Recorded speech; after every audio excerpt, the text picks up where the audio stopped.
Olá, bom dia! São 11 horas e 58 minutos e estamos ao vivo dos estúdios da B3 em São Paulo. Este é o programa Dinheiro na Semana, o seu ponto de partida semanal na economia. O programa de hoje vai falar de criatividade. O nosso convidado é o Fábio Seixas, cofundador da plataforma O Panda Criativo, que cria, promove e gera inúmeras iniciativas para transformar a sociedade. Entre essas iniciativas está o Festival PEF, o maior encontro de inovação e criatividade do Brasil. O tema do programa não poderia ser outro, claro: como começar um novo negócio sem capital. O Dinheiro na Semana está só começando, aproveite esse início do programa e compartilhe o nosso link. E depois que acabar a exibição do programa, confira se o botão seguindo aqui no Facebook está ativado. Aí você recebe os alertas de todos os nossos vídeos ao vivo. Primeiro vamos para o nosso telão ver quais são as informações que começam a movimentar a economia nesta semana. O giro de informações quentes do dia começa com o Ibovespa. O principal índice da B3 fechou a semana passada em alta de 2,58% aos 78.571 pontos. O que beneficiou o Ibovespa foi a expectativa de o chamado Centrão fechar apoio com Geraldo Alckmin, pré-candidato do PSDB à presidência. A notícia se confirmou no sábado, o que deve ajudar o indicador a se manter em alta ao longo desta semana. Lembrando que em maio o Ibovespa está em alta de 7,98%. Agora há pouco, o principal indicador da Bolsa estava em queda de 0,54% aos 78.148 pontos. Nosso próximo item é o câmbio. O dólar fechou a semana passada em queda de 1,9% aos R$ 3,77. A divisa americana já recuou 2,68% em julho, principalmente pelo cenário interno e a expectativa sobre as eleições de outubro ficarem mais claras. Há 15 minutos atrás, o dólar estava sendo negociado em alta de 0,71% aos R$ 3,80. E para fechar o giro de informações quentes deste começo de tarde agora, meio-dia e 2, vamos ver o que está em destaque no www.istoedinheiro.com.br. A manchete do site dá Dinheiro: eleições, 1 de cada 6 congressistas gasta cota com doador. O segundo destaque é a Justiça, ação coletiva na Austrália contra a BHP por catástrofe em Mariana.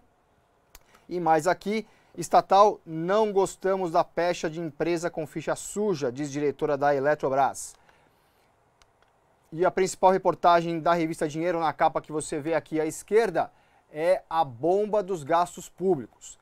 Às vésperas das eleições, o Congresso aproveita a fragilidade do governo e avança em projetos que geram um custo de mais de 100 bilhões aos cofres da União. Se aprovada, a conta ficará para o próximo presidente e afetará a recuperação da economia. Conheça todos os detalhes na revista que está nas bancas e nas plataformas digitais da Dinheiro. Eu volto para o telão para mostrar o tema da semana: como começar um novo negócio sem dinheiro. O Fábio Seixas, cofundador da Panda Criativo, está aqui com a gente. Bom? Fábio, tudo bem? Seja bem-vindo. Obrigado por me receber. Bom dia a todos, boa tarde.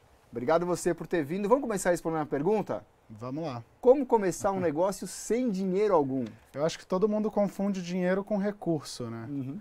E um negócio, ele precisa de diversos recursos que não só o capital, o dinheiro. Então não adianta você ter dinheiro e não ter uma boa ideia. Não adianta você ter uma boa ideia e você não ter contatos. Não adianta você ter uma boa ideia, contatos e dinheiro e não ter outros tipos de recursos, às vezes como um espaço, por exemplo.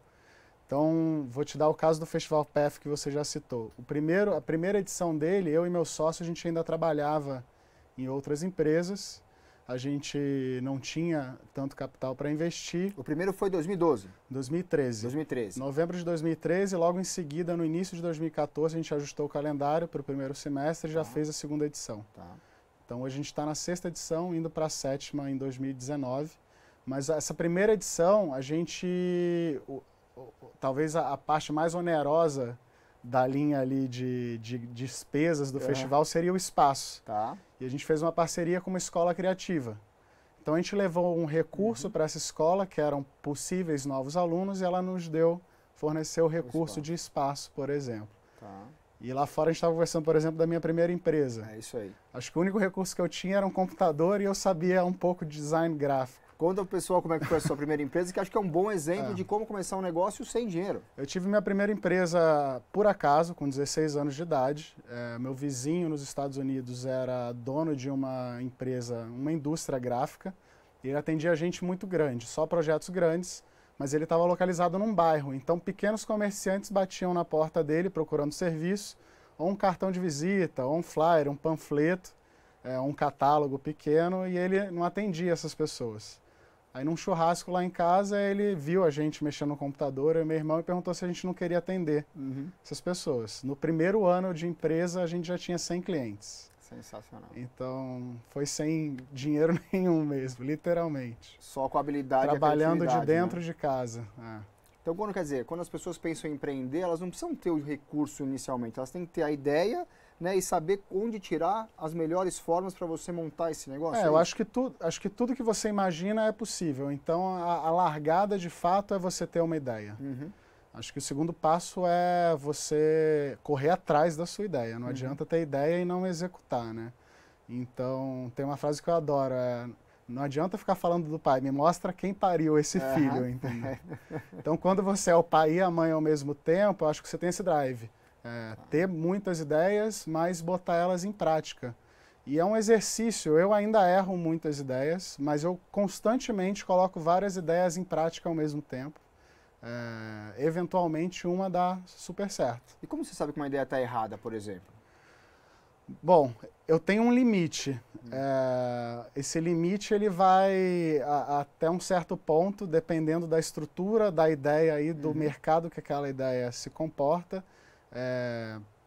Mas para cada ideia tem uma trava que você fala, olha, daqui para frente eu não vou mais. Pode ser que uma parceria, uma sociedade não esteja alinhada e dali para frente aquela ideia não faz sentido para os dois caminharem juntos. Pode ser que o seu recurso de tempo esteja se esgotando muito e você não esteja vendo que a longo prazo ou médio prazo aquela ideia de fato vai chegar onde precisa para você resgatar todo o recurso e tempo que você já investiu. Acho que tem várias travas aí que você tem que ficar de olho, mas eu acho que o principal é você se respeitar. Não adianta você criar uma ideia, botar uma energia muito positiva e alegre nesse investimento e começar a se estressar demais com aquilo. Acho que tem um ponto aí de saúde física, mental, espiritual que você não deve ultrapassar, mesmo que outras coisas estejam dando certo. É o famoso dar soco em ponta de faca. Né? Exatamente. Quando você começa a furar e doer, é melhor parar, né? E nessa experiência... Não, acho que tem um limite da dor também. Não adianta achar que tudo vai ser mil maravilhas. Não dá pra fazer uma maratona sem sofrer um pouquinho, exatamente, né? Mas tem que se respeitar. E nesse período de Festival PF, você deve ter visto muita coisa criativa, muita inovação surgindo ali. O que foi mais bacana acompanhar nesse período todo? Talvez alguma empresa que já tenha se desenvolvido, algum negócio que tenha surgido ali? Olha, tem muita coisa bacana. O Brasil, eu acho que quando a gente monta o festival, a gente monta querendo mostrar para o brasileiro que aqui no nosso país existe formas criativas e tem gente pensando no novo, pensando formas antigas de uma forma inovadora e como pontuar isso no mercado.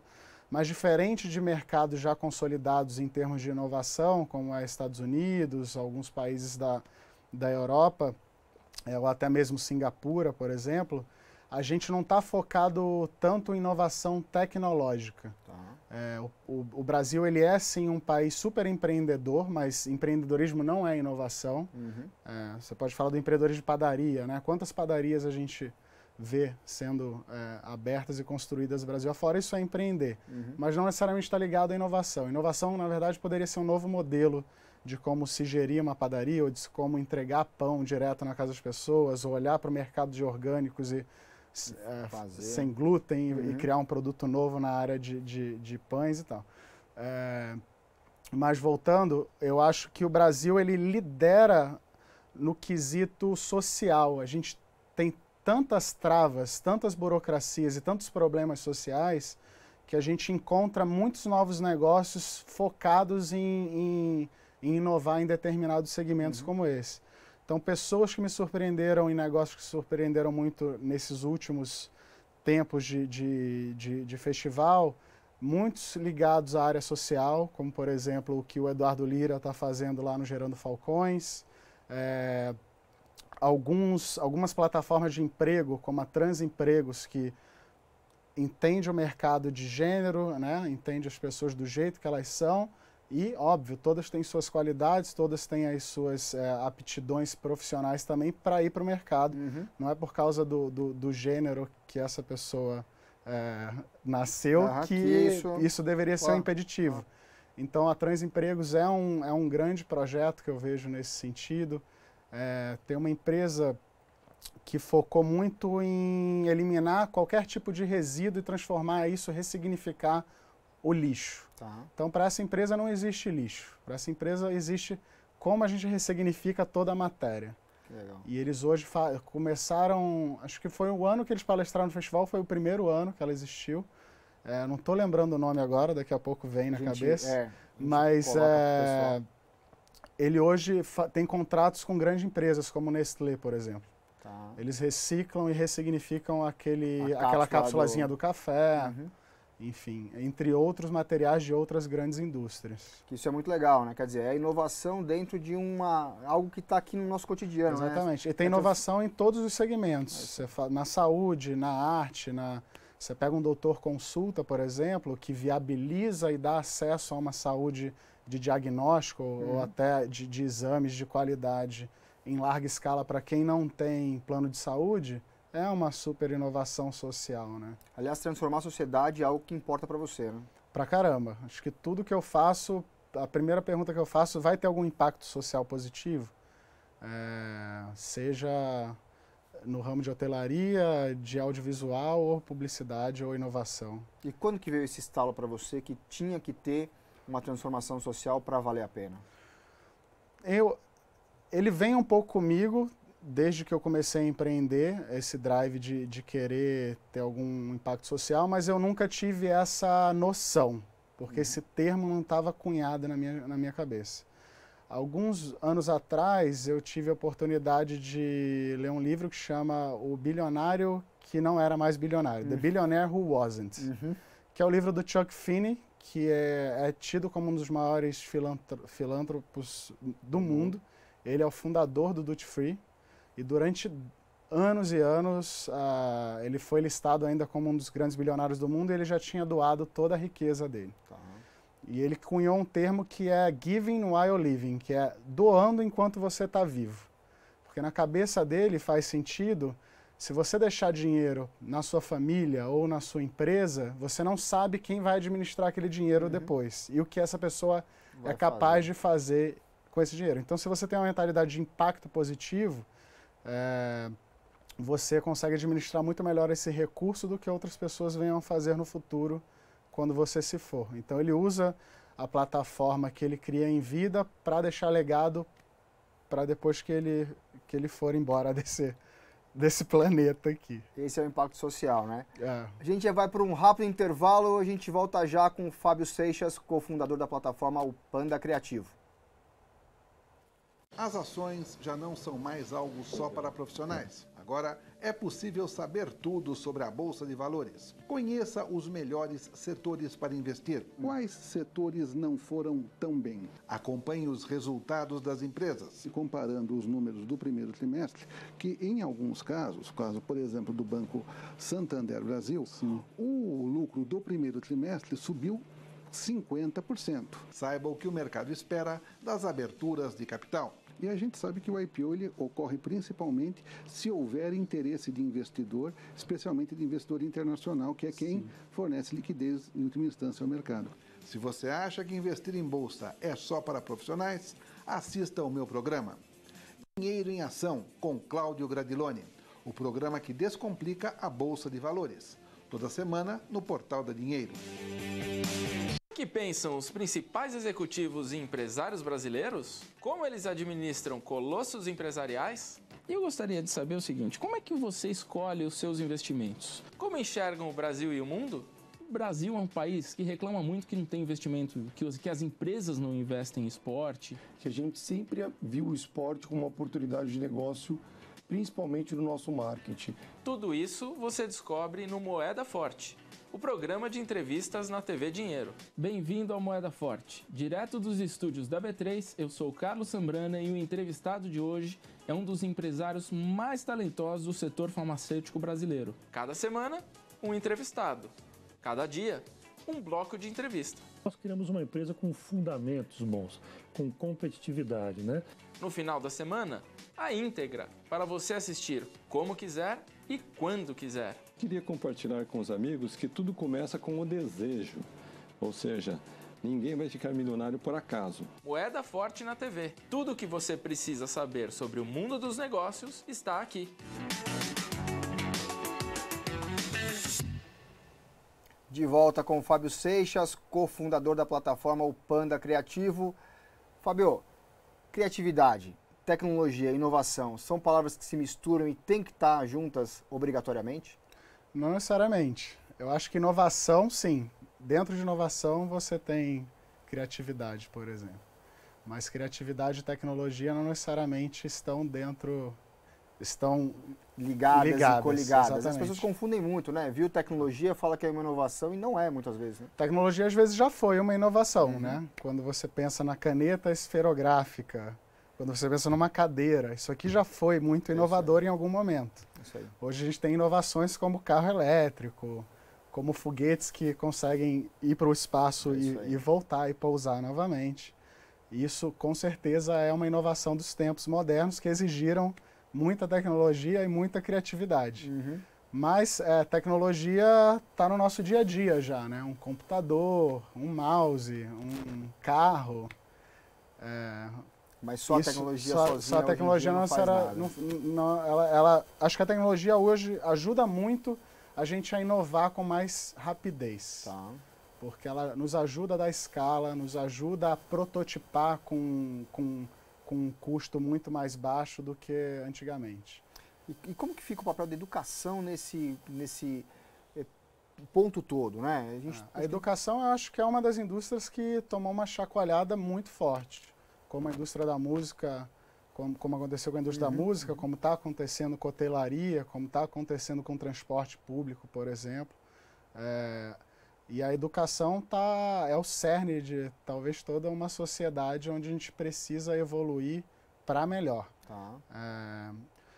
Eu acho que muito do modelo que nos foi ensinado, pelo menos na minha geração, eles já não conseguiam entregar o que eu, por exemplo, hoje preciso para trabalhar. Então, o que eu aprendi na época da minha escola, que era muito baseado em decoreba, em um professor te impondo toda a informação, já não me ajuda hoje com 35. Imagina uma criança que está entrando na escola hoje, como o mundo vai estar quando ela tiver a minha idade, 36 anos. Então a educação precisa se reformular, tem muitas iniciativas muito bacanas. Hoje uma dessas iniciativas que está integrada em alguns modelos é o mestre, o professor, como um curador e não como o responsável por ter todas as respostas, e sim por guiar os alunos em uma experiência educacional que faça mais sentido e seja mais adaptativa para um ou para outra pessoa. Então isso a gente vê muito. Tem escolas que já colocam na mesma tarefa alunos mais velhos e mais jovens. E é incrível, porque um vai aprendendo com o outro de formas completamente distintas, né? Isso aí. Eu conversei pouco tempo atrás com o Ricardo Sendler, do Instituto Lumiar, Sim. da Escola Lumiar, e foi uma conversa fantástica. A gente levou um pouco do que ele está fazendo, que é justamente isso, né? Você colocar a educação de uma outra maneira que não essa tradicional, de sentado num banquinho com a lousa ali. Tem gente que tem a necessidade, óbvio, de estar num grupo, de estar numa experiência mais guiada, e tem gente que é muito autodidata. Eu, por exemplo, estou na categoria autodidata, mas quando eu preciso de informação é tão acessível que você dá uma tuitada para um empresário, você vai numa exposição de um artista, você segue alguém num podcast, você tem muita informação disponível hoje, se você souber onde busca. Então hoje talvez o mais importante seja saber resolver problema e buscar informação quando você precisa dela. Talvez sejam as duas principais aptidões que um ser jovem precise. Ter, né? O resto está disponível e ele pode aprender Tem duas iniciativas que eu gosto muito, uma em Bari que chama Green School, que é uma escola que está despontando com um novo formato de educação.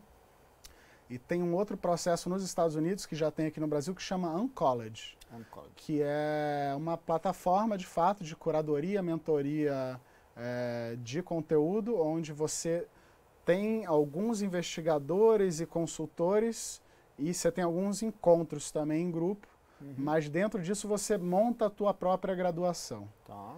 E aí, dentro dessa graduação, você vai tendo encontro com essas pessoas ou com especialistas e vai consumindo conteúdo para chegar no fim da tua meta e você está graduado sem precisar atender a uma universidade.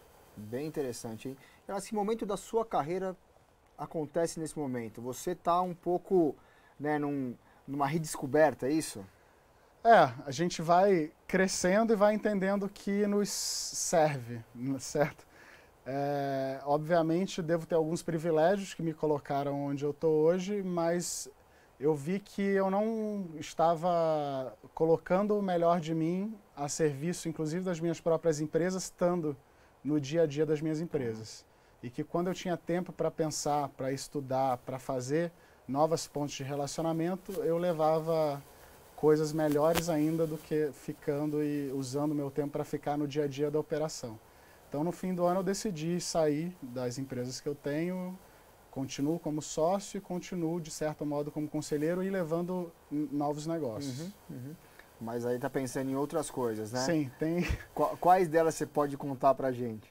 Não dá para abraçar o mundo, então eu decidi ter alguns projetos que têm tudo a ver comigo, todos têm a ver com inovação, todos têm a ver com impacto social positivo, e alguns deles têm a ver com esportes. Esportes muito ligados a ambientes externos e adrenalina, aventura. Então hoje eu escalo, faço salto livre, skydive, faço ultramaratonas e velejo. Não podia ser uma coisa simples, né? Ironman seria muito simples para você. Não, eu acho que ia ser muito difícil um Ironman porque você tem um tempo para cumprir, né? Mas eu acho que, voltando a esse assunto, eu consegui sair das empresas, ter mais tempo para mim e focar minha energia em gerar recursos tanto para os meus projetos de esporte, que estão virando negócios também. Hoje eu tenho uma plataforma que chama Cidade de Corrida. Já fiz 2 projetos, um mostrando 5 cidades da América Latina com episódios focados em correr dentro de grandes centros urbanos para mostrar que a corrida da cidade pode ser diferente. Para Gol, e agora estou montando um outro projeto junto com a Fox e com a Centrum para televisão. Então eu transformei meu hobby também em negócio. Então hoje corrida eu consegui aliar uma atividade que eu gosto muito através de uma ideia, de um produto criativo em cima do assunto corrida, e isso virou trabalho também. E tem um impacto positivo porque a gente está propagando saúde, dando novas informações de como viver num grande centro urbano sem estar nesse aperto e no estresse do trabalho que a maioria das pessoas vive por necessidade até. Enfim, então eu tenho conseguido atrelar essas coisas. E agora estou com um grande projeto que é atravessar toda a Mata Atlântica. É um projeto que provavelmente vai se chamar Desafio Caminho da Mata Atlântica, onde eu vou percorrer mais ou menos 3.500 quilômetros com o objetivo óbvio de me superar e de também mostrar para as pessoas que você pode sonhar e você pode ir atrás dos teus sonhos, mas também muito focado no que essas organizações que tentam preservar os biomas do mundo inteiro, inclusive do Brasil, e em foco aqui a Mata Atlântica, como a WWF faz, o quanto essa mata está afetada, o como dá para preservar, que leis a gente pode incentivar para que a mata cresça. Hoje tem aí mais ou menos 7,5% de Mata Atlântica do que era original, né? E é super importante, sem ela a gente não vive, né? Os 2 maiores grandes centros urbanos do Brasil estão no meio da Mata Atlântica, que é o Rio de Janeiro e São Paulo, e a gente precisa conscientizar de fato as pessoas a viverem essa natureza para que elas não apenas saibam por televisão ou por livros da importância, mas sintam como que é, né? Que ela é viva e que ela é frágil, que ela precisa da consciência de todos para para crescer e nos fazer bem no futuro, né? Certamente isso vai virar um documentário e quando você terminar você tem que voltar aqui para contar Pode como é que foi. Pode deixar que eu volto. E para a gente terminar o nosso papo, qual o conselho, qual a mensagem que você deixa para quem está nos vendo ali poder pensar em alguma ideia criativa e tocar isso em frente sem medo, sem receio de que posso quebrar a cara? Nossa, você sempre pode quebrar a cara. Eu acho que se você elimina esse medo, talvez seja a principal dica. Eu tenho um grande medo de não fazer aquilo que eu imagino, porque se eu morrer amanhã, ou se eu chegar numa idade mais avançada, olhar para trás e falar, nossa, o que eu fiz da minha vida? Nada do que eu pensei, isso para mim é mais aterrorizante do que tentar e falhar. Então é essa, tente, falhe, faça de novo. Faz parte, né? Falhar faz parte, a gente não pode ser inibido por falhar, né? É isso aí. Fábio, obrigado pela sua presença. Eu que agradeço. Valeu. Agora que a gente já entendeu tudo, como ser criativo, como ser inovador, eu vou me levantar para mostrar a agenda da semana, com o que de mais importante pode mexer com o seu bolso, os seus negócios e, claro, os seus investimentos. A gente começa segunda-feira, hoje, logo cedo, o Banco Central divulgou o Boletim Focus, que é aquela mediana feita pelo próprio Banco Central com mais ou menos 100 economistas das principais instituições financeiras do país. Os resultados são um pouco mais animadores. Lembro que no começo do ano o IPCA estava por volta de 3,73%, ele chegou a subir para 4,17% e voltou a cair novamente agora para 4,11%. O PIB, que é outro dado, outro ponto que nos interessa bastante, chegou em março a 2,89% de previsão, quase 3% no ano, foi caindo ao longo dos meses, 2,70% em abril, 1,94% em maio, até hoje a 1,50% deu uma estabilizada. Então, provavelmente a gente já tem um país aí mais perto do que a gente vai ter no final do ano. Na terça-feira, a Fundação Getúlio Vargas divulga o Índice de Confiança do Consumidor em julho. No mês passado, depois da paralisação dos caminhoneiros, o indicador recuou 4,8 pontos para 82,1 pontos. Esse foi o menor nível desde agosto de 2017. A expectativa agora é de uma pequena recuperação, mostrando um retorno, mesmo que tímido, do otimismo.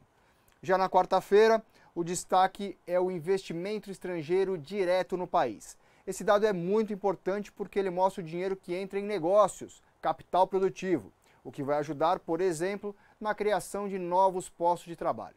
A expectativa é que o saldo tenha ficado positivo em cerca de 6 bilhões de dólares em junho, que é o dobro do resultado de maio. Eu passo para a próxima tela e o destaque continua sendo o Brasil. A Receita Federal divulga a arrecadação de impostos e contribuições em junho. O montante deve chegar a 110 bilhões de reais, um valor bastante significativo, mas como a gente sabe, é insuficiente para cobrir o buraco fiscal do Brasil.